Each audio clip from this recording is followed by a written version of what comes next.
Hello, everyone. Welcome to On the Fringes of Sound. My name is Lars Hauer, and today we are sitting down and talking with Adam, better known as AJ Kaufmann. How are you doing today, Adam? Hi, doing fine. Was listening to a bit of Rocky Erickson earlier and getting ready for the interview with you. So the day has been good so far. I had some coffee, so it's Oh, okay. no. I just realized I'm out of coffee. That's all right. I'm pretty sure I'm hyped up enough on caffeine at this point. So, all right. So, starting off with your latest album. So, this one seems to have a little less in common with your previous one, Stone Gypsy Wanderer. Transmitter seems to borrow a lot more from like blues and psychedelic rock sound of like the early 70s.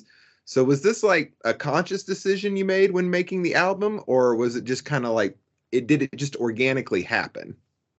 Well, to be honest, Stone Gypsy Wanderer was recorded back in 2014 Oh wow. and only re-released on vinyl in 2021. So it's like an old album. So it showed my earlier phase of sound exploration. So it was like a concept album focused on finding the inner woman and another surreal and Dadaist concepts, and also lo-fi and freak folk stuff like this. I was exploring back then, and Transmitter was recorded in 2019, so it was like 5 years later.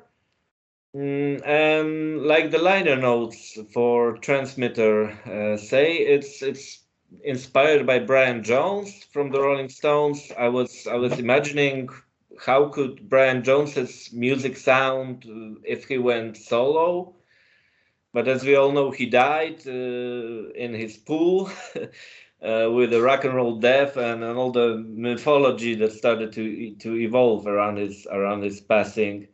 But it was also inspired by Yuri Morozov. Yuri Morozov is a Russian artist from the 70s, Mm-hmm.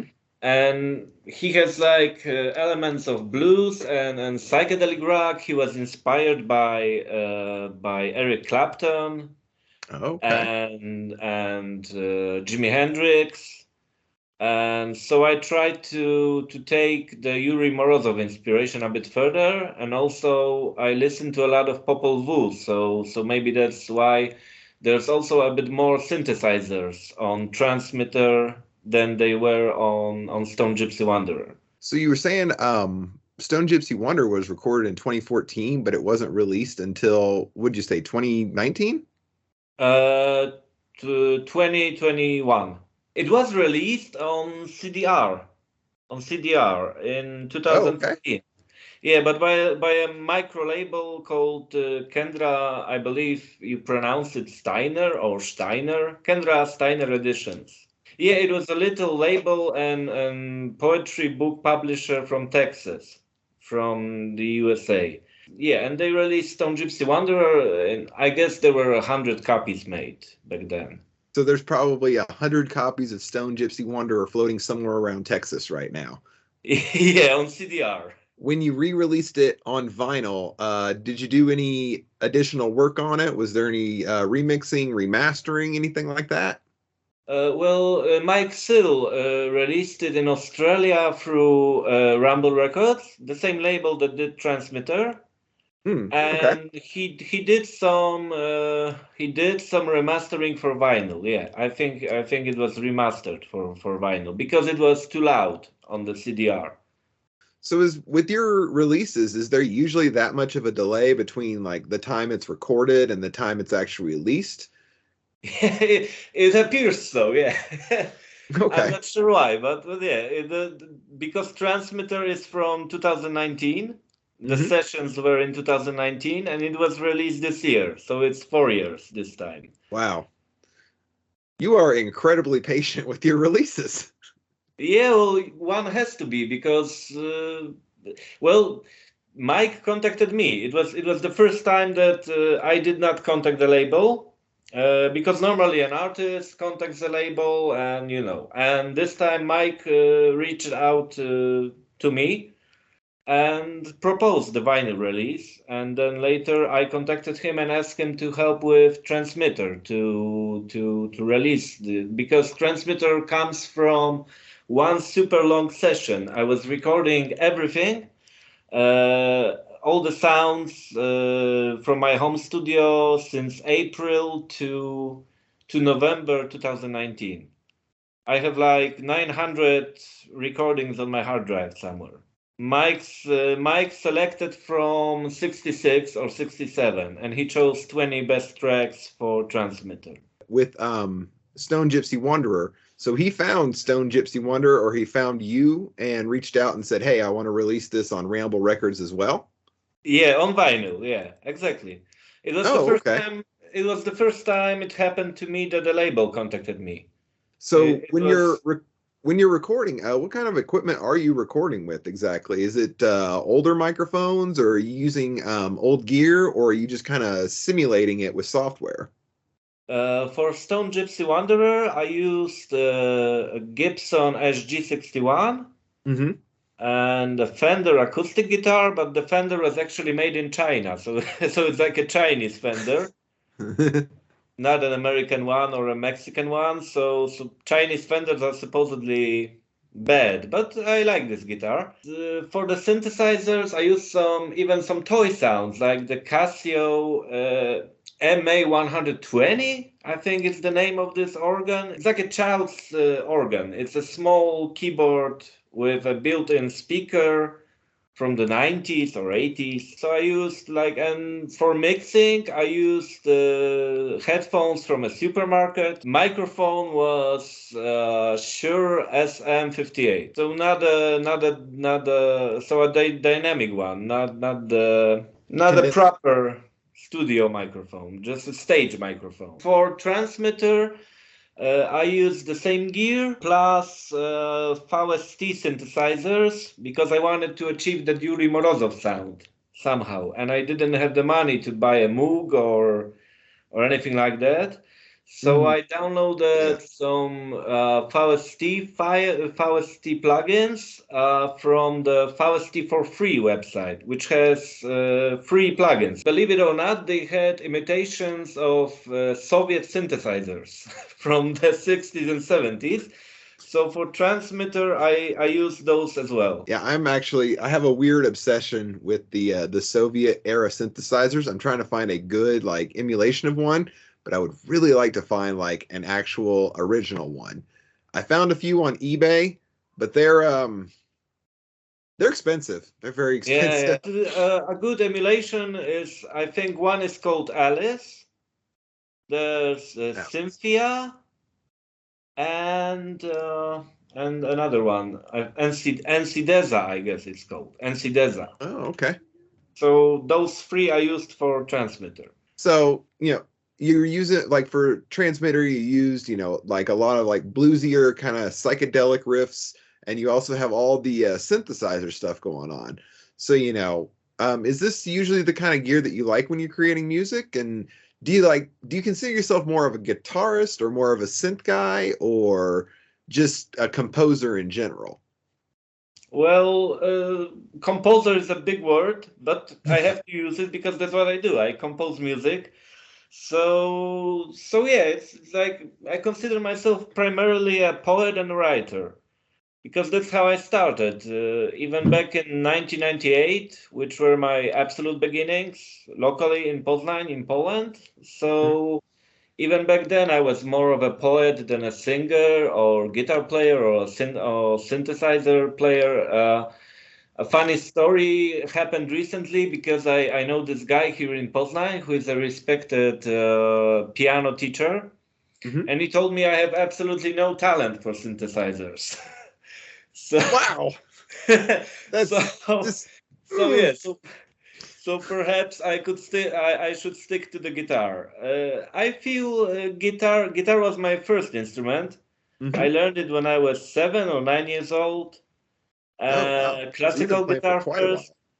Yeah, then it was bass guitar, electric bass. Mhm. Defi Luna, which is a specific Polish guitar from the 70s. Is there anything special about that guitar or? I guess it sounds a bit like a pizza box, or Oh, a pizza box? yeah, it has the sound. I don't have it anymore. I sold it, but when I had it as I was 16 years old or 17, it Hmm. had this like a cardboard sound, it's hard to describe it, but it has a specific sound. Yeah. So maybe kind of something like a cigar box guitar, similar to that. Oh, yeah, something like this. Yeah, yeah, yeah, yeah. So, I mean, you said you're more of a poet, right? So, have you ever published any like just like a book of poetry or anything like that, or do you just is it always accompanied by music? Well, recently it's accompanied by music, like Hmm. on the Bard's Woman in the Cool of the Summer Breeze. That's a long title, but that's my CD Right. for the Swamp Records. There I sing some poetry, and my friends help me with music. Hmm. I worked with people from Indonesia, the UK, the USA, Germany, and Poland for this Hmm. album. But in my old days, when my English was a bit better than now, because I've forgotten a lot, I haven't studied English later in my life, so I forgot a lot. But when my English was better, I used to write in English, and I had like 15 poetry chapbooks published, but only Okay. two of them had the ISBN number. So, like, Oh. only two books were official. The rest is like pamphlets or chapbooks. So, were they published through Swamp Records, or did you independently publish these, or? Oh no, those books are published with Kendra Steiner editions, the publisher who Oh, also okay. released Stone Gypsy Wanderer. 6 years and around 15 titles, I think. Also, Doug Wow. Drame was published by them, a great poet, Doug Drame. He died of cancer in 2015, but he was a great guy. I remember he even complimented my lyrics. So it was Oh, like wow. I wrote this song for Stone Gypsy Wanderer. It's titled Burger. It's about the musical Hair, but also about the Vietnam War. And I am just a young guy from Poland. I know nothing about Vietnam, and I write a song about the Vietnam War. And Mhm. suddenly, Doug Graham, who fought in the Vietnam War, compliments my writing. He told me that those are great lyrics which capture exactly what the Vietnam War was about. And Wow. he was a Vietnam veteran. Yeah. Listening through Transmitter, I felt some like influence from like The Doors, a lot. A couple reminded me almost of their song Roadhouse Blues, like with the riffs. So I really got a kick out of that because I'm not that big into the, hippie psychedelic rock of the 70s, but that was a song that, like, for whatever reason, always like resonated like really well with me. I have no idea Roadhouse why. Blues. I So, woke up this morning, got myself a beer. The future is uncertain and the end is always near. Nice. I so, also like the Doors, but my favorite album is, I think, LA Woman, the last one. oh, It's really? like, yeah, LA Woman for me is like a real blues album. Like Mm, it's got the essence of old American blues. Like even it sounds like the real blues from the Delta. mm, like It that. has it has such moments for me. LA Woman. That it feels like, I don't know, Lead Belly or Robert Johnson. So Swamp Records. This is the other label. So you've worked with the Texas-based publisher Kendra Steiner, and now Ramble Records. So what did you put out on Swamp Records? Was that some more stuff under the moniker of AJ Kaufman? Was this Yeah, more? it is exactly. Yeah, yeah. The most recent album, which is also on CD, is the one with the long title. It's Bard's Woman in the Cool of the Summer Breeze. It's available. There are 4 copies remaining. It was my first review in Polish in about 10 years, Oh, okay. because the Polish music press used to cover my material, but they stopped for whatever reason. And then later, in just this year they reviewed Bard's Woman in the Cool of the Summer Breeze. So I waited 10 years to read my review in Polish again. So that one, and that we'd be able to find that on just Swamp Records Bandcamp. This is on my Bandcamp. It's ajkaufman.bandcamp.com because the Swamp Records is like linked to my Bandcamp. So what do you have coming up next for the AJ Kaufman project? Are there any new albums on the horizon? Have you recorded anything? And, we can wait 3 or 4 years to hear it released? Or do you have any other projects besides, your work as Kaufman? Yeah, I also work under my birth name, which is Adam Majdecki Janicki, but it would be pronounced in America, I guess, as Majdecki Janicki or something like that. That sounds right. It's funny, actually. But that's my name in Polish, and I had an album released with Mutant Sounds recently. Pastel Goddess is the title. It's more ambient, like early Tangerine Dream or Cluster or Klaus Schulze kind of stuff. And I also had an album released with Snow and Water Records. They're from France. Yeah, it's more for contemporary music, like this ambitious kind of real composer stuff. I like to call it. Like okay. And they released Aimi 2, which is a continuation of Aimi. I remember that Aimi was well received, and even Maurizio Bianchi, who's an Italian legend of industrial music, he said it's a masterpiece in a new genre or something like this. And those are those 2 albums. And for AJ Kaufman, I guess I'll just continue recording music, and maybe we'll wait another 4 years to hear it. If there is interest in the stuff I do, because I guess that's why there was this delay, that the album was like a cult release in Poland, but nobody has heard of it outside of the country, and then later Mike picked it up and released it, and it was 7 years late. But so it's not my decision. If the label released it 7 years after recording date, that's like better late than never. So Yeah, you're right. Yeah. So the album you were talking about on Snow and Water Records, this isn't the same kind of stuff as we hear from like the AJ Kaufman project. This isn't like the bluesy kind of like lo-fi.